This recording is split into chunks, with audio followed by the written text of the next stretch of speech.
And we are live. Yes.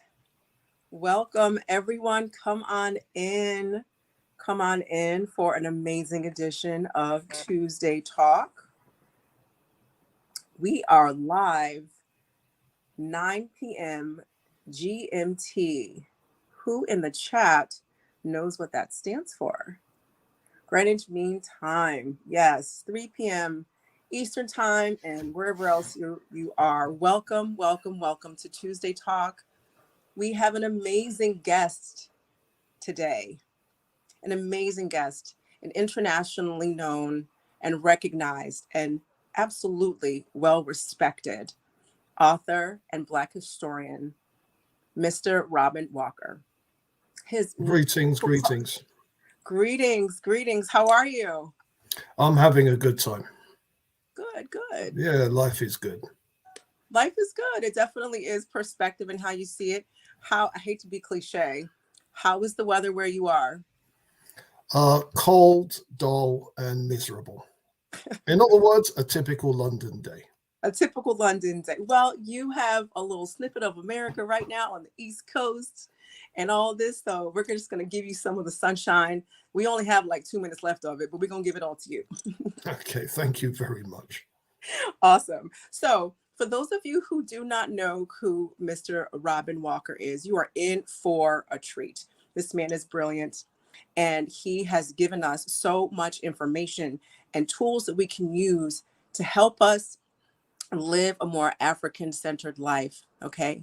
So as we have our conversation, remember, I told you Tuesday Talk is about learning and having the tools that you need to live the life that you want. So watch it and then rewatch it and take your notes and make sure that you're learning along the way. So, Mr. Walker, can you please tell us a little bit about your upbringing, where you were born, what influences you had early on in your childhood, and how Black history was introduced to you? I was born in London in 1967.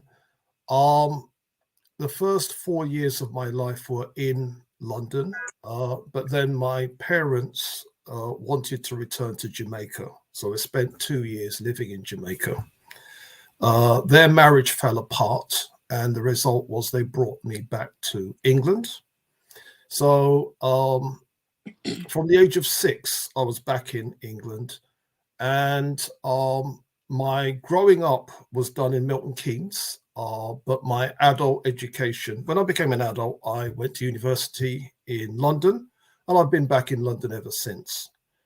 Like most people of my generation, I didn't think there was any such thing as Black history or African history. The only sense of Black history that we had was, of course, the TV series Roots. And what that tended to show was the only history there was slavery and what came after slavery. So I had no real sense of Black history or African heritage.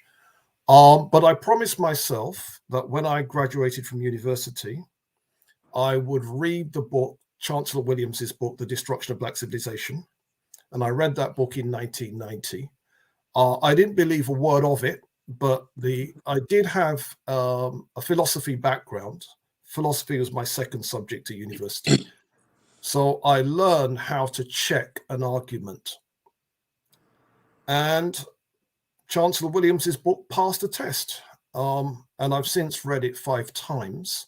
Mm-hmm. And what happened in 1990, later on, a girlfriend of mine suggested that there's this man called Dr. Femi Biko. He teaches Black history and African heritage. Perhaps we should all study with him. And I did that. And Femi introduced me to people like Professor John Jackson, Introduction to African Civilization, Man, God and Civilization. And other people introduced me to people like Professor Yusuf Ben Yochanan, and then Professor Jacob Carruthers, and then Professor Sheikh Anta Diop. And I've just been reading ever since. But before 1990, I had no knowledge of Black history at all, because I didn't even think there was such a subject. Wow, that is amazing to have written the books and articles and things that you've written, to have had such a like a very definitive date as to when this door, you know, kind of opened up for you is amazing. Can you tell me some of the things that you read that stuck with you? And I understand the proofing component to what kind of led you into Black history and reading and continuing, because once that first book passed your test of scrutiny, which we should all do, then you realized, hey, there are other books out here and other people out here that I should be reading to learn about my history. After you read that book, were you thinking, you know what, I do have some history, let me go seek it? Was there kind of a light bulb moment after you read the first book? What happened next was, when I came across Yusuf Ben Yokanan's books, I was really impressed, because he writes in a very confrontational style. He will present some data and then tell the readers, if you don't believe any of this, check out this reference, this reference, this reference, this reference, this reference. I've never seen anyone do that before. I didn't know that that is how history is written. I didn't know that with history, every point that you make, you have to be able to prove. You've got to remember, I don't have any history background. My background's economics. My background is music. So I didn't know that that's how it was done. And Ben Yokanan made it clear that that's how it's done. So Ben Yokanan, very, very impressed with Ben Yokanan. And then it was after that, then it was the other people, Jacob Carruthers, John Jackson, etc., etc., etc. Light bulb moments were when I found out that the central thesis of Chancellor Williams's book was actually wrong. Yeah, I said it. The central thesis was wrong. The evidence wasn't all destroyed. Exclamation mark, exclamation mark, exclamation mark. And that was the biggest shock of them all. I found out that a lot of the ancient and medieval monuments that Chancellor hints were all destroyed. Many of them are actually still standing. So a lot of people have this idea that ancient Egypt is the only place in Africa where there's ancient evidence. And the impression given by a lot of scholars, no disrespect, but a lot of African American scholars, is that outside of Egypt, everything else has been destroyed. And then you find out that the city of Timbuktu, for example, is still standing, with its 14th century heritage is still there. The University Mosque of Sankore is still standing. The oratory of Sidi Yahya is still standing. The Jingorabira Mosque, built by Mansa Musa I, is still standing. You then find out that the palaces in Hausaland, built during the time of Mohammed Rumfa in the late 15th century, that's still there. The Daura Palace is still there. The Katsina University building is still there. Then in some other parts of Africa that Chancellor didn't venture into, like Ethiopia, you've got obelisks in one city, you've got underground churches in another, you've got mosques in another, you've got fairy tale castles in another. Stuff is still standing. So what it was what Professor Williams should have said is the attempted destruction of Black civilization, not the destruction. Do you see the difference? Absolutely, absolutely. That And was same great. thing. Professor Williams says in that the Timbuktu manuscripts were all destroyed in 1590. He says 1591. Everybody else says 1594. We've since found out that 700,000 of those manuscripts are actually still here. That's amazing. So when you hear the list of some of the stuff that Mr. Walker mentioned is in his book, When We Ruled. And you know, and it goes more into depth in the book that we're going to discuss later. There's kind of a little bit of an insert right there. And so the list of what he just gave you was a verbal list of proof and evidence of our civilizations that are still standing, to prove that thousands of years ago we had already achieved a certain level of intelligence, decorum, university in the sense of learning and coming together to learn, and that the evidence of that level of progression of our civilization existed way back then.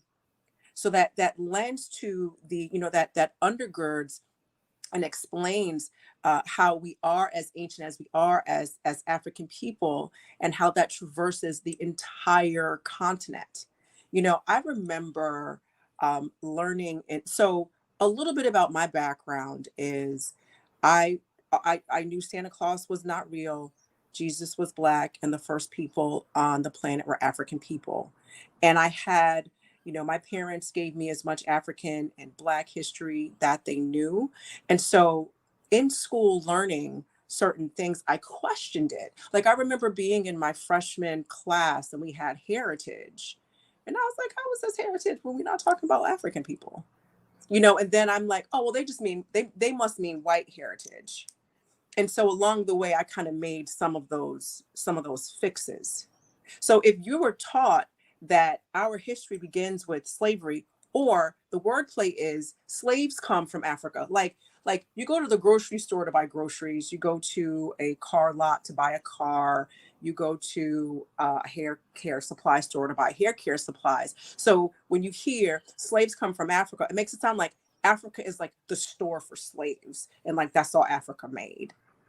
And so when you frame it with that word, with that wording, and then you don't give any history uh, to precede that, that it frames your mind into thinking that, hey, we just appear as slaves and we have no history. And so then when you have someone like what Mr. Walker just listed, all of the evidence and proof of the ancient civilizations that we had, means that we don't come from enslaved people, that unfortunately that's a part of a much greater longer history that far extends way back beyond what is always in the forefront of how we're all portrayed.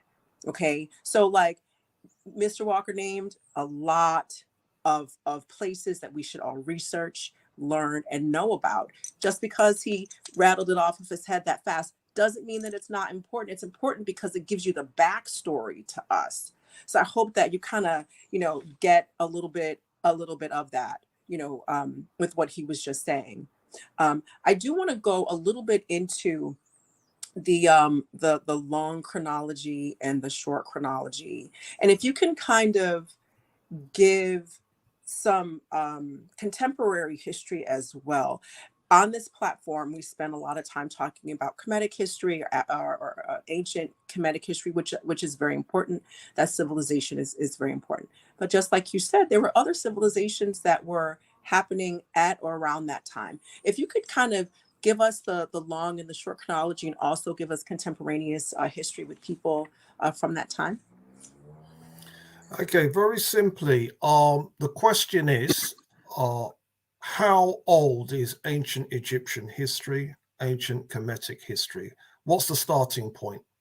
Well, if you go online or you pick up a mainstream history book, the impression would be given that Egypt's very first pharaoh, the very first pharaoh of the very first dynasty, is Pharaoh. Sometimes his name is given as Menes, sometimes it's given as Name, and he is said to have ruled 3,100 years BC. And that's the generally accepted perspective. The problem with that generally accepted perspective is that it was completely fabricated and has absolutely no documentary evidence to support it. Wow. The actual history of Egypt was compiled by an ancient Egyptian historian called Manetho. Some people call him Me-Entehuti. And he was commissioned during the Greek period to write a history of Egypt. And his book hasn't survived. What we have is what later scholars quote him as saying. And there Okay. are two such scholars. One of them is Bishop Eusebius, who's a Christian scholar, and another scholar is Julius Africanus. And Julius Africanus seems to have had the most complete account of what Manetho says. And from Julius Africanus, we can reconstruct most of Manetho's king's list. And if you then go through that Manetho's king's list and start counting backwards, the impression that you would get is the very first king of the very first dynasty is 5717 BC, which is 2,500 years later, earlier than the made up 3100 BC chronology, which is the one that you see all over the internet and so on and so forth. Now, just because something is popular doesn't mean it's right. That's right. That's right. And what happens is because the only scholars that have investigated the chronology properly from our perspective is Professor Yusuf Ben Yochanan, who has a first dynasty date of 5701 BC, and he's getting that from a scholar called Joseph Hekakian Bey. And the other one is John Jackson, who is coming with 5776 BC, and he's getting that from Duncan McNaughton. So what I did was I checked the Joseph Hekakian Bey chronology, and I checked the Duncan McNaughton chronology, and I found that what they are saying is much, much closer to the truth than the made-up 3100 BC nonsense, which is in all the history books and so on and so forth. So what I did was look at what are the fixed points in the history, and what is the evidence for those fixed points. And then what I did essentially was correct Manetho, correct Me Entehuti. And it's not a difficult correction. Sometimes he missed a king out, so I put him in. Sometimes he put some people in that we can't substantiate, so I took them out.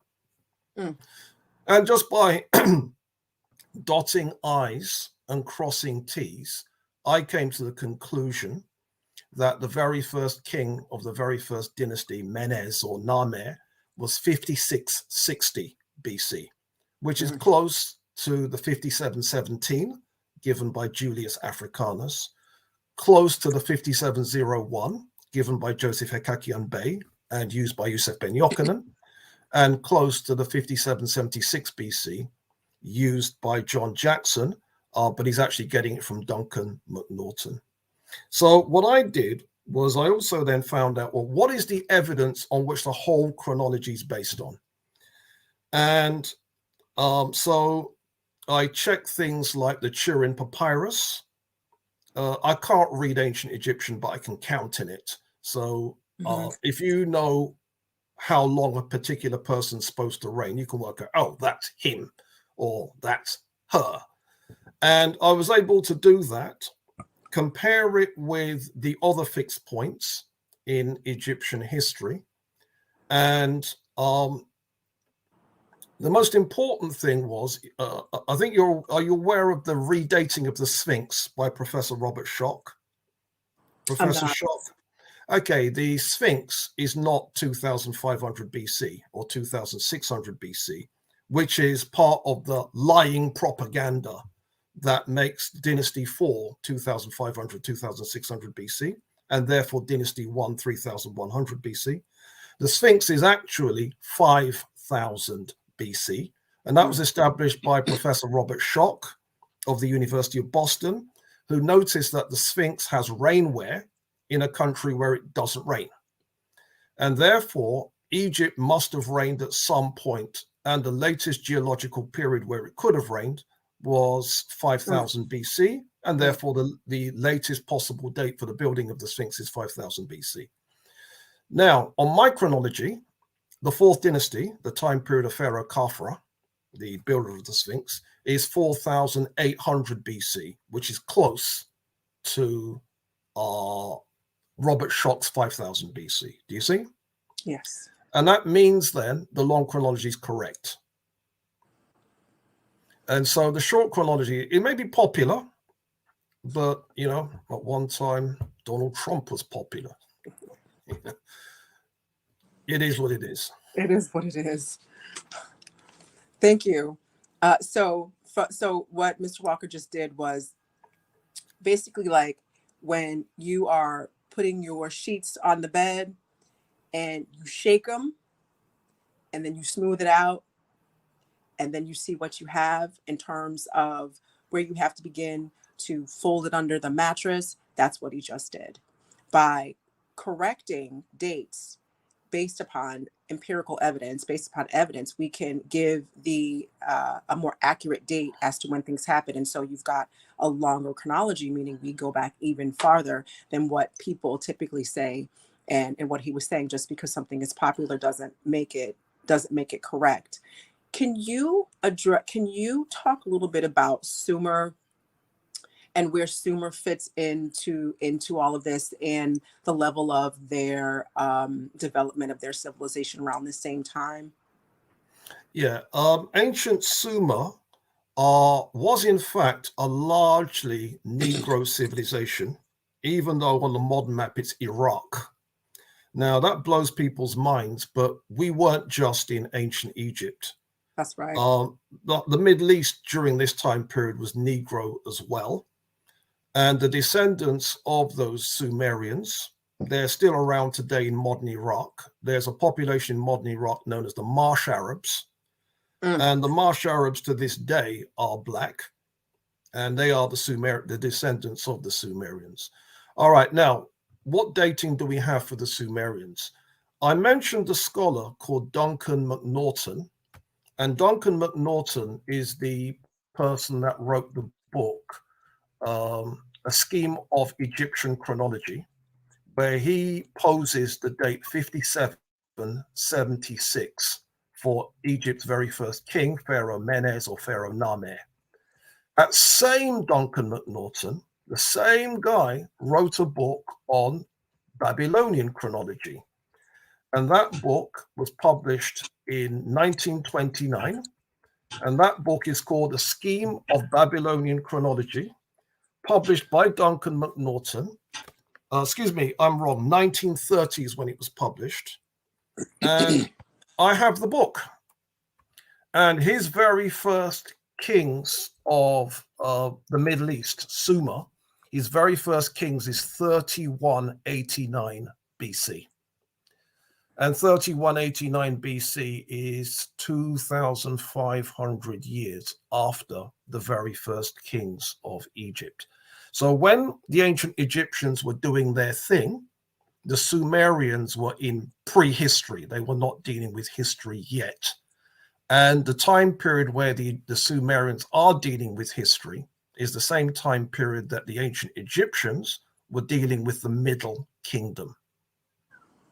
So ancient Sumer is the same time period as Middle Kingdom Egypt, i.e. 11th, 12th dynasty Egypt. Can you explain what prehistory means? Before there's governments. Does that make sense?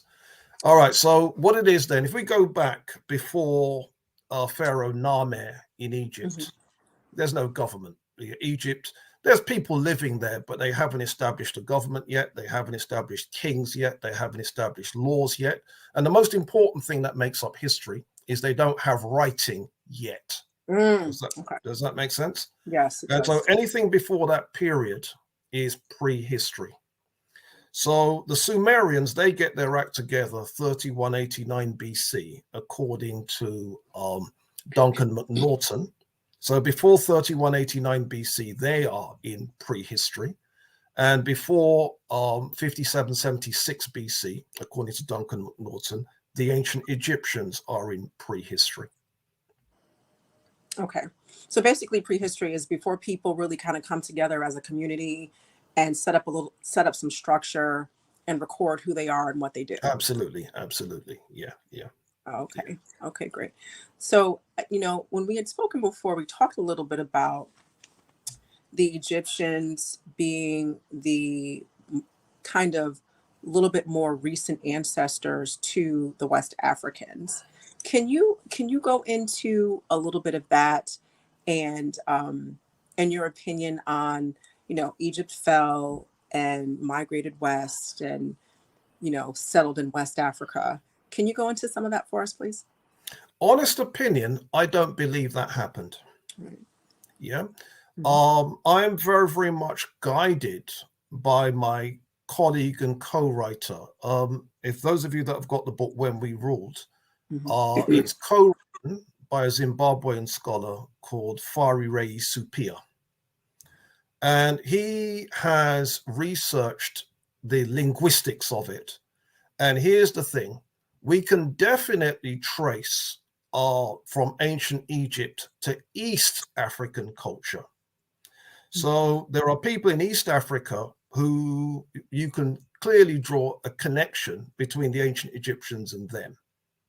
With West Africa, it's much harder to do, because if the ancient Egyptians are the direct ancestors of West Africans, we have to ask the obvious question, why aren't the West Africans speaking Coptic, which is what the West Africans should be speaking? Does that make sense? We can't explain that. So Fari Supia's position, and this is the position that, because he's the person that did that research, I'm of the opinion that yes, the ancient Egyptians were Black people. Yes, they were ancestors in the broadest sense of the term, but they are not the lineal ancestors of West Africans. They're lineal ancestors of other groups of Black people in Africa. All right, so are there any West Africans speaking anything like ancient Egyptian? Yes, the Hausas. You can link Hausa, you can link Cushitic, which is Somali, you can link Berber, which is the language of the desert Berbers. It's called Tamashek.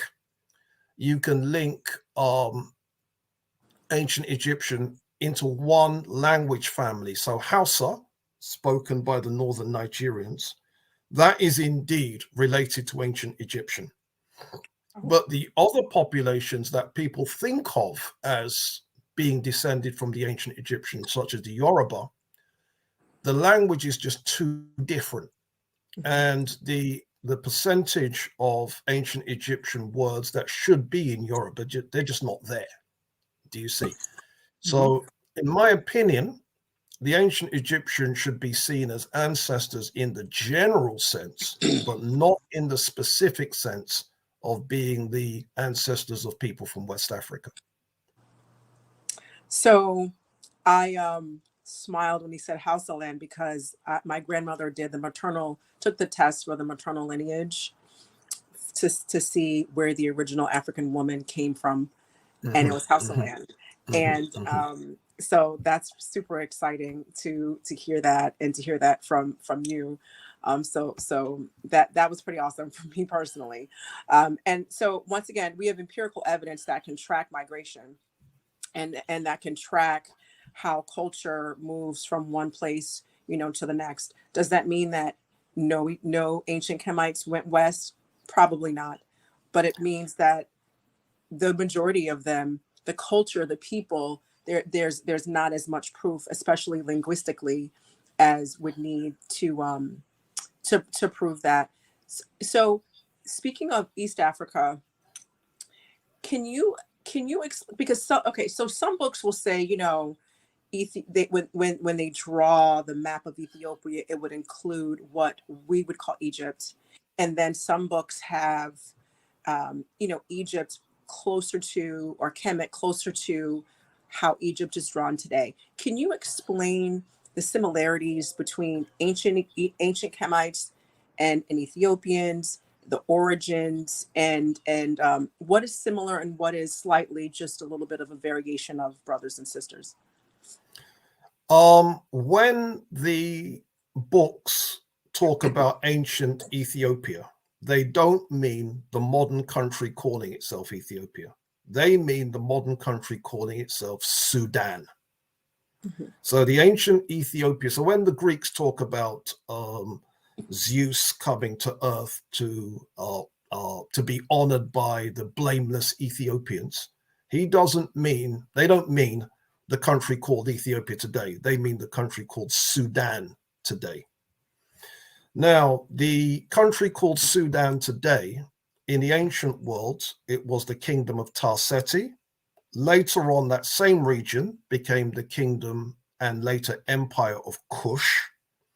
Later on, that same region became the three Christian kingdoms of Nobadia, Makuria, and Alwa. And so that region has got a huge amount of history. Now, if we look at the civilization of Tarseti, Tarseti has kings 200 to 300 years before the ancient Egyptian first pharaoh. The first pharaoh is, as we've said, is Menes. Some people call him Name. And 9 to 11 pharaohs ruled in the Nubian kingdom of Tarseti before him. And 5,000 artifacts were discovered at a series of royal tombs in Nubia. And those 5,000 artifacts show that the early Nubians were worshipping the deity Osiris or Osar, whatever you want to call it. And so Osar is a deity that has its origins in Nubia. There's an artifact called the crystal incense burner, which has got an image of a pharaoh on it, and the pharaoh is wearing the white crown of what people call the white crown of Upper Egypt. It wasn't Upper Egypt, it was the white crown of Nubia. That if you didn't know that Nubia existed before Egypt, you wouldn't know that the white crown was originally the white crown of Nubia, not Upper Egypt. The rosette, the symbol of kingship, is also depicted on that same crystal incense burner. And so a lot of things that we thought of as ancient Egyptian actually had its origins in the Nubian kingdom of Tarseti. Then you have the legendary British scholar, Sir E.A. Wallace Budge, who wrote a series of books on ancient Egyptian religion, where he traces the Egyptian deity Bes to lands far to the south of Egypt. He traces the ancient Egyptian deity Amen to Kush. He traces the deity Shu. He says that that is a Nubian deity. Horus is a Nubian deity. Set is a Nubian deity. And therefore, a lot of the deities that the ancient Egyptians adored don't actually come from Egypt. They actually come from Nubia. And so they became a part of Egyptian religion, but that's not where those deities originated. And then my colleague Faris Supia has shown that the Book of the Dead, excuse me, was it the Book of the Dead or the coffin text? One of them, they mention a lake of fire as one of the places being depicted. And he's found that that's actually in Central Africa. There are the Great Lakes region. One of them you could reasonably call a lake of fire. Do you see? So a lot of the Book of the Dead, the places being depicted in it are Central African topography. Interesting. So in ancient, so some of the stories that Egyptians had, or ancient Kemites had, they acknowledged the fact that their ancestors came from the geographical south, which would include Sudan, which would also include what we would call South Africa today, with the Songhai people. Can you explain or show some kind of lineage of northern migration with linguistics and culture, starting with the Songhai people and up through Tarseti, the Sudan, and Egypt or Kemet? Same thing. I can't prove that. This is what I can prove. The sycamore tree, which is associated with the deity Hathor, or Heteru, that is not native to Egypt. That actually comes from Central Africa. And as migrants moved north, they were able to get that tree to grow in further northern climates before it became an Egyptian tree. Do you see? So that's one that we can definitely trace from Central Africa, the sycamore tree. But as far as connecting ancient Egypt to the San and other Southern African populations, there may be a connection, but I can't prove what that connection is. Now, this is what white scholars say. White scholars say that the population of ancient Egypt, particularly in the north, were not your typical Negroes. They were your typical Bushmen.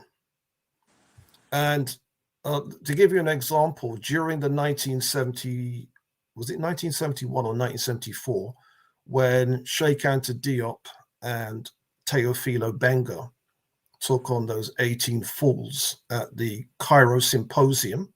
You know about that? When it was established that the ancient Egyptians really were Africans, one of the fools said, no, they were not Africans, they were Bushmen. And it was like, dude, you've just lost your argument. So that's what some white scholars say. So that might be where the connection between the San and the Egyptians, that may be where some scholars are getting it from. But from my perspective, I can't prove that yet. So I don't go there yet. So, knowing that you can't prove it, can I ask you, do you believe it? Don't know. Okay. My thing is the ancient Egyptians were Africans, but whether it was Group A Africans or Group B Africans or Group C, whatever, I'm easy. You know? Yeah. Right. Me personally, I think that because so much of our history has been hidden from us and lied to us on purpose, the discovery of it is something that is enjoyable because, Absolutely. yeah. And if you really want to know who you are, you have to know where you came from. So enjoying this process at this time in our lives is something that I think people can look at it as a huge undertaking, which it is, but just kind of dive into it in a way that's exciting. Because when we hear new information, other stuff is dispelled. We learn new languages, just learn new information. To me, it's just like a bevy of information that can be kind of fun. So I really do, kind of appreciate the process of understanding who we are in learning new things about ourselves. You know what I'm saying? That's one of the reasons why I started Tuesday Talk, so that people can come on and get information and go back, look it over. Mr. Walker has listed so many key points and places and dates and people and things like that you could, once again, I always encourage my Tuesday Talk audience to rewatch it and to take notes on what they've, learned, excuse me, from that. So I also want to talk a little bit about the Songhai people. And I know that was mentioned in your book, When We Ruled. We're going to get to When We Ruled in a few, but in that progression of what we discussed of the different groups, where does the Songhai people fit? Where do they fit? Okay. I've actually written a whole book on the Songhai Empire called Everyday Life in an Early West African Kingdom. Songhai history is 61 kings, and the very first of them ruled in 690 AD. And they belong to three dynasties, the Zua dynasty, the Sunni dynasty, and the Askir dynasty. Some of the people watching may know of Askir Muhammad the Great. Mm-hmm. And essentially, what's interesting about the Songhai history is it's well documented. So we do have two Timbuktu chronicles that have come down to us intact. There was a chronicle written by a Timbuktu professor called Mahmoud Kati, and his chronicle is called the Tariq el-Fatash, which means Chronicle for the Seeker of Truth. And another chronicle is called the Tariq es-Sudan, written by Professor Abdurrahman el-Sadi, who is another Timbuktu professor. We also have an eyewitness who's an outsider coming to visit, Leo Africanus. He visits Songhai, and he visits some of the cities and gives us a visitor's perspective. And we have an English scholar called Richard Jobson, who visits the Gambia, which was an outpost of Songhai. And he visited it in 1620, 21, 22, something like that. And his book is called The Golden Trade. And so by using those four sources and using other sources from, Moorish chroniclers and so on and so forth, me and my team, we were able to write quite possibly the most detailed account of the Songhai Empire in print. So when it comes to even things like the structure of the society, the industries, the music, the food, we were able to reconstruct that. So go on. No, go ahead. No, go ahead. I was going to say for my Tuesday Talk team to put everyday life in an early West African kingdom in the chat, so people have access to that book. We're going to do a lot of that at the end, but Mr. Walker just let us know that he and his team wrote basically the most comprehensive book and information on the Songhai people. And so when and kind of chipping away at learning about our history, we have to start with good references and good texts. So put that in the chat, guys, and I'm gonna put it up for everyone to see. So go ahead with what you were saying. No, all I was saying was in calling the book Everyday Life in an Early West African Empire, we really are giving an everyday life. So if you went to school, what would that look like? If you were working, what did that look like? If you were enslaved, yes, Songhai had slaves. What did that look like? But you see, when the people hear the word slaves, they think, oh, the same as what Europeans did to us in the Americas. Not necessarily. There's an account of a Songhai slave visiting Mecca without his enslaver's permission and coming back. And no, he wasn't punished. Do you see? You get a very, very rich sense of the kind of thinking and intellectualism of the people of West Africa.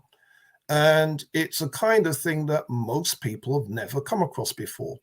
So some of the things that people said to each other, some of the attitudes, and essentially it's a very, very rich history.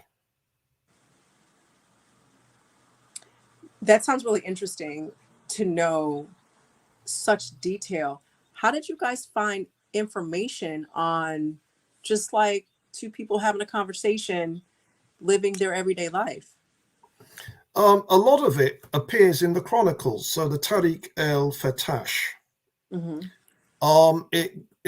of the things that upset one of the Askias, there's an Askia called Askia Dawood, and he's the middle of the 16th century. And what happened was an enslaved person, his name was Misikwala, he did an act of charity where he gave away wealth to people even poorer than himself.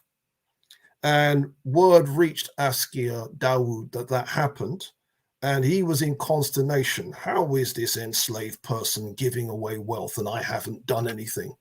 And so his advisors then come with a plan why the Askia should be giving away even more wealth.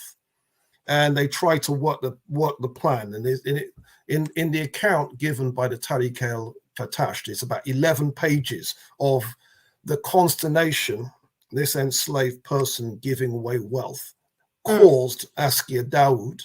And his advisors come with a situation of how they can give away more. And one of his advisors says, and that is the difference between an elephant and a mouse, meaning the Askia is the elephant, the enslaved person is the mouse.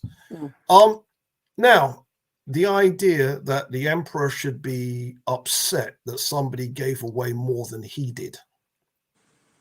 Now, doesn't that paint an interesting picture? Slightly.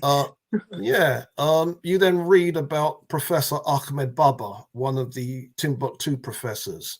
he was captured and enslaved by the Moroccans. And the thing that upset him most was he lost his 1,600 books. Mm-hmm. 1,600 books. Is that the kind of libraries that people had?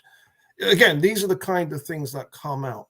And the other thing too is the monuments from the time period. I mentioned some of them, the Timbuktu monuments, the Genet monuments, the Gao monuments. Some of these buildings are still standing. So contrary to Professor Chancellor Williams, they weren't all destroyed. But what it is that if you don't know that, you don't know that. Right. And that, and that is the process of learning. It's you have to go search and find, and then you get, information A, and this is accurate until information B comes along, which modifies, right, or might disregard information A. And whomever presented that wasn't trying to be dishonest. It's just that's what we had, at that particular time. So I also wanted to ask you about the farewell sermon by the Prophet Muhammad. Can you explain a little bit about that and how, that was influential? I didn't. Well, I have written about it, but I think you think I wrote a book on it. I didn't. I wrote one chapter on it. Let me explain. The farewell sermon, according to the way it's quoted, I've heard Muslims quote it. There's a passage where it says, the Arab is not superior to the non-Arab, nor is the white man superior to the black. And two scholars doubt that the prophet said that. Now, the significance of it is that if that's the way around, the Arab is not superior to the non-Arab, nor is the white man superior to the black. It gives the impression that the prophet was white and he was talking to white people. Mm-hmm. Does that make sense? Mm-hmm. And we don't know what color the prophet was, and we don't know if he was talking to white people. And that would be your trump card to say he was white, he was talking to white people. But since I've come across two sources that say that is not in the original farewell sermon, then we can't draw the conclusion that it was a white prophet talking to a white audience. So I'm not saying, therefore, the prophet of Islam was black. I'm raising the question that he wasn't white. And that being the trump card that people will use, that trump card is not actually authentic to the speech, according to the two sources that I came across. Okay. So, excuse me. So I see that you had written a series of reports on just different aspects of Black living, like the Black Community Report, the Black Child Report, Classical Splendor, Roots in Black History, and People Science and Intelligence Unit. That is just a few, that I came across, and they were all before when we ruled. Can you tell us after, because it sounds like, you read this book and it opened up the door to not only Black history, but how to prove it and disprove it, and the fact that that's necessary. Then you've got this bevy of information, you're working with people. What was your precipice to say, hey, you know what? I know a few things. I'm going to write a book and I'm going to call it When We Ruled. How did that process happen? Okay, the People Science Intelligence Unit was a business that was run by one of my colleagues. Mm-hmm. And because my background is economics and my second study was philosophy, he wanted someone who knows about economics and knows about statistics to interpret the findings. So essentially, the Black Community Report, the Black Child Report, the Asian Community Report, those were statistical papers that was done on the lifestyles, the spending habits, the schooling, the wealth of the Black community in Britain and the Asian community in Britain. The term Asian in Britain means people from India and surrounding countries. It doesn't mean China and surrounding countries. Do you see? Mm-hmm. And what it meant is that we were, for that time period, the authorities on Black Britain and Asian Britain, because we were the only people with that statistical data. Okay. And so we were able to talk about the schooling, what people, how people spent their money, their educational attainments. We were able to give a very, very full picture, and make that available to libraries that wanted that information, government bodies that wanted that information, and companies interested in marketing to the Black community and to the Asian community. And one of our findings, which I'm very, very proud of because we spotted it before anybody else, is we found that there was an inverse relationship between Black people in Britain getting educated and Black people in Britain getting employed. Inverse relationship. As people got educated, their chances of getting a job went down, not up. Okay. Down, not up. And what that showed then is proof that employers were discriminating against Black people who were educated. Mm-hmm. And everyone thought before that, no. The more educated you get, your employment chances go up. Well, we were the first people to show that statistically that's not true. It actually goes down. All right. Now, after that, I wrote my first African history book, Classical Splendor, Roots of Black History. And I think that book came out in 1999. Mm-hmm. And in every way, it's the precursor to When We Ruled. So if you take that book and fatten it up, you get When We Ruled. Okay, good. Okay, so When We Ruled, Classical Splendor came out in 1999. When We Ruled came out in 2006. Mm-hmm. And why When We Ruled was written is nobody took Classical Splendor seriously. Nobody. So what I wanted to do was to write a book that was so big, so thick, that people couldn't ignore it. Right. And that was the whole point of writing When We Ruled. It was going to be called When We Were Kings, but my publisher, who's a Black politician called Patrick Vernon, he suggested, can you make the title gender neutral? So if you take When We Were Kings and gender neutral it became When We Ruled. Oh, okay, great. Now, I know that When We Ruled has a foreword by Runoko Rashidi, the late great Runoko Rashidi. Can you tell us a little bit about your relationship with Runoko and perhaps his influence on the book? Rashidi, he did a lot of work in London, and we hosted him in London where he gave lectures, he gave presentations, and he did tours of the British Museum. So we spent a lot of time with Rashidi, so we've got big love for Rashidi. And the result was, we talked a lot and that kind of thing. And so when I sent the book to Black Classic Press to see if they wanted to publish an American version of it, they suggested, I suggested, can you get Yusuf Ben Yochanan to write the foreword? And they said, no, he's too old. He's not in a good place. And they suggested, well, Rashidi, yeah, okay, can we get Rashidi to write the foreword? And so the American edition does have the Rashidi foreword. So I'm very, very chuffed about that, to be honest.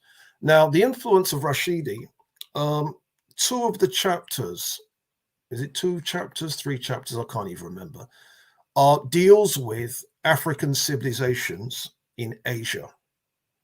So, and Rashidi is the pioneer. That's his domain. So the Sumerians, the Elamites is where Iran is today. The Indus Valley civilization is where Pakistan and Western India is today. The Arabia Felix civilization is where Yemen is today. And Rashidi is the pioneer. So he's the man, he's the person that made that happen. So my research is following his research in that area. Awesome. Yes. That's a nice little tribute to Runoko Rashidi. So I want to kind of wind down and wrap up with some of the things that you do or have done, do you still have Black history classes? Do you still tutor Black history? Is there some kind of way that people can continue to learn Black history through your services? Yes, there is. Mhm. I have an online website called The Black Secret. Mhm. The website is www.theblacksecret.co.uk. .uk. Okay. And what that is, it's an online course and it's properly structured. I've been teaching Black history and African heritage for years. And then the idea is to put that content online. So the classes are filmed in a London classroom. And I'm teaching, and what I'm presenting, you've got my presentation on screen. So the images that I'm talking over, you can see them. The notes that I'm giving out, you can see that. So basically, you can teach yourself Black history and African heritage from this course. Okay. So we are inviting people to subscribe to our course. Normally, it's £35 per month. But because it's, we've just had Black History Month in Britain, so we've got a sale price, which is half that, £18 per calendar month. And we want people to subscribe and teach themselves the history and heritage. And it is a course, so it starts with, so we've got all the great civilizations in there: Ghana, Mali, Songhai, the Nigerian civilizations, Nok, Igbo, Yoruba, Benin, and Hausaland. You've got Kanem Bornu. You've got the medieval Nubian kingdoms of Makuria, Alwa, Nobadia. You've got Ethiopia. You've got the Swahili city-states. You've got Great Zimbabwe, Munumutapa. You've got Congo and Angola, Nzinga country. You've got human origins. You've got the ancient Egyptians broken down into the Old Kingdom, Middle Kingdom, New Kingdom, the Kushite period. Oh, by the way, did you know that the ancient Kushites, for a brief period, actually ruled Spain? And we've actually got this a Spanish document where you can actually see the name Taharqa coming up in the document. And this is a Spanish medieval scholar writing in medieval times, talking about how the Kushites conquered, his country. We've got Carthage, we've got the Sumerians, all that good stuff. And the most recent part of the course is we've got the last 500 years, which will include African-American civil rights, Black British civil rights, great Africans over the last 500 years, all that good stuff. So it's a very, very thorough course, and you're going to come out learning tons of Black history and African heritage. Wow. The synopsis was a lot. You could just learn something from what you just said. So is it self-paced? You start and then you just work your way through it? Yeah, so each class is about 1.5 to 2 hours. If you don't have 1.5 to 2 hours, you can watch it for 10 minutes, freeze. I'll come back to it tomorrow. If you want to watch at 3 o'clock in the morning, you want to fit half an hour in, freeze, come back to it when you've got some more time. Do you see? And then once you do each class, then there's an exam. You can test yourself. Awesome. And then we have systems and structures in place to mark what you've got and send it back. So you really can learn Black history and African heritage and really get up to speed. So it's not just Kemet and Kush. You really are going to get the full package. But Kemet is in there, Kush is in there. And the thing about the chronology of ancient Egypt and the detail of that chronology, we've got all of that in there. So if people want to know how the chronology was put together, that content is there. So they don't call you the Black History Man for no reason. That is awesome. I'm taking that course and I'm going to encourage others to take that. So, there's a lot of comments in the chat. I'm going to just scroll through and see if we can get some questions answered. Kametia says, great to hear this brother's perspective. I appreciate the accurate breakdown of the history. And let's see. Just want to get questions. Kametia says, there is some evidence of ancient calendars in South Africa that predates those in Taseti. Mr. Walker, have you come across that? Yeah, I have, but I don't believe it. I don't believe it. What it is, it's an article that came out called Adam's Calendar. And what was found was where modern Johannesburg was found stone ruins. And two reports came out, one claiming that those stone ruins go back 77,000 years. And then a second report said, no, that's wrong, 168,000 years. Now, here's the point. I'm not hating on those reports, because my thing is, if they can prove that we were building in stone in Southern Africa 168,000 years, I'm running with that. Huh. The problem is it was based on astronomical dating, and the astronomical dates don't stand up. That's what the problem is. Right. So the articles exist. They're there. The papers exist. The papers do say what I said they said, but it's purely that the astronomical dates don't stand up. Okay. Yeah. Okay. So there's no tangible proof that stands the test of time or scrutiny. So. Yeah. So in other words, the people that are quoting it, they're not quoting it dishonestly. The papers do say that. It's just that I have to make sure that I'm happy that would stand up in court. And I think a court, a lawyer could tear that apart in court. So I can't use it yet. I hear you on that. And we've got someone who says, "What? I just watched it. Robin Harper, definitely watching this from the beginning, as am I." And Robert James says, "It's a great course. Peace to Robin." And Shaka Ross. Thanks. Shaka Ross says, "I can personally couch for Robin Walker's Black Studies history courses. Get on it. You won't be disappointed." So we have Scribe Sanjeti, who teaches the Medu Neter. He is a member of the Temple of Anu. In regards to the chronology of dynastic period and the modern issues we have, are there any updates to the topic in the online course from the contents and When We Rule? Some of When We Ruled is no longer where it's at. The chapter on human origins in When We Ruled is now old and outdated. New discoveries basically, and the new discoveries are in the online course.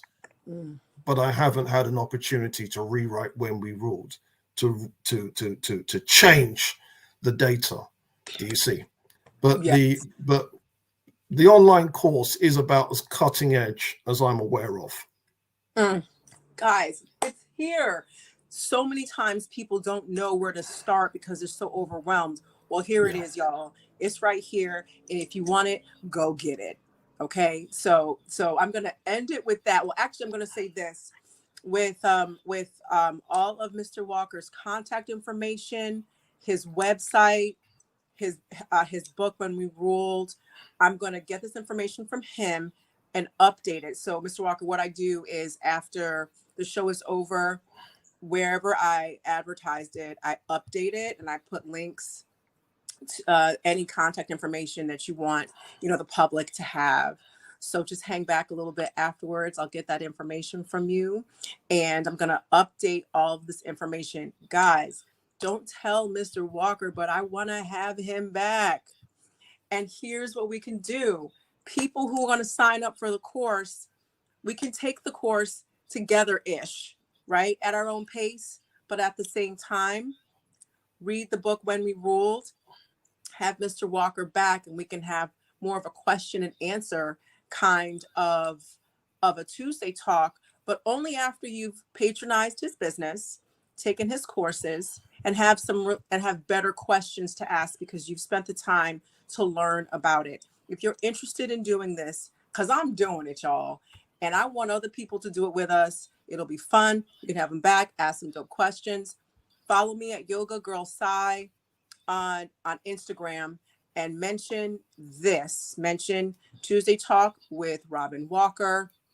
I'll organize it and we can make this fun. It's going to be at your own pace, but we'll be doing it together. Mr. Walker, thank you so much. This was such an eye-opening Tuesday Talk. Your course is the answer to a lot of people's dreams, really and truly, of understanding who they are, but having it in some form of order, chronology, sequence. Everything's been proofed and with evidence so that we know that we have a good, solid source. This is something people can do as a family. You could take a year to do it.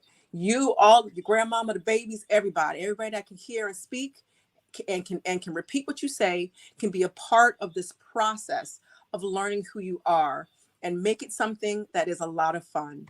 So I just want to say thank you to everyone who's joined us for Tuesday Talk, and my Tuesday Talk team who's in the background, keeping everything rolling. And of course, our guest, Mr. Robin Walker. It was such a pleasure having you. And I look forward to having you back after we do have our little group and learn from your course. So thank you so much for being a part of Tuesday Talk this evening. Thank you. Thank you. Thank you. So if you can kind of hang back, I'm going to, something is stuck on this end. Here we go.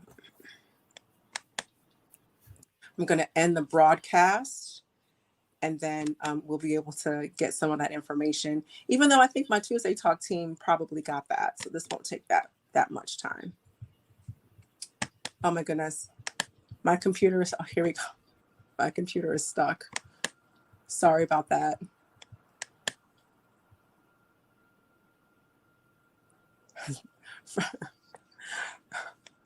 All righty. Thank you everyone for joining Tuesday Talk, and I will see you next week.